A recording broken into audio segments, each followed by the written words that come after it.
1. இந்தியாவின் மொத்த உள்நாட்டு உற்பத்தி ஜிடிபி என்றால் என்ன? ஒரு நாட்டின் ஏற்றுமதி மதிப்பு, ஒரு நாட்டில் ஒரு வருடத்தில் உற்பத்தியாகும் பொருட்கள் மற்றும் சேவைகளின் மொத்த மதிப்பு, அரசின் வருமானம், மக்களின் சேமிப்பு. பதில் பி. 2. இந்தியாவின் திட்ட ஆணையம் பிளானிங் கமிஷன் எப்போது உருவாக்கப்பட்டது? 1947, 1950, 1952, 1960. பதில் பி. 3. திட்ட ஆணையத்திற்கு பதிலாக உருவாக்கப்பட்ட அமைப்பு எது? ஆர்பிஐ, செபி, நிதி ஆயோக், நாபார்ட். பதில் C.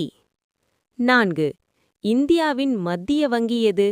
SBI, RBI, NABARD, LIC. பதில் பி. 5. பணவீக்கம் என்றால் என்ன? பொருட்களின் விலை அதிகரிப்பு, பொருட்களின் விலை குறைவு, வரி அதிகரிப்பு, சம்பளம் அதிகரிப்பு. பதில் ஏ. 6. இந்தியாவில் வங்கிகள் தேசியமயமாக்கப்பட்ட ஆண்டு எது? 1956, 1969, 1975, 1980. பதில் பி. 7. நாபார்ட் எந்த துறைக்கு கடன் வழங்க உதவுகிறது?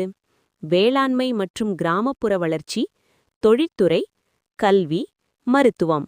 பதில் ஏ. 8. இந்தியாவில் பணத்தாள்களை வெளியிடும் அதிகாரம் யாருக்கு உள்ளது? நிதி அமைச்சகம், ஆர்பிஐ, செபி, எஸ்பிஐ. பதில் பி.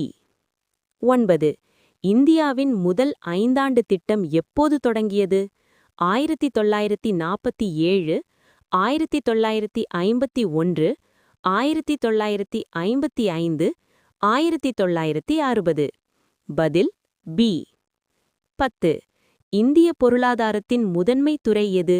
வேளாண்மை, தொழிற்துறை, சேவைத்துறை, வங்கித்துறை. பதில் ஏ.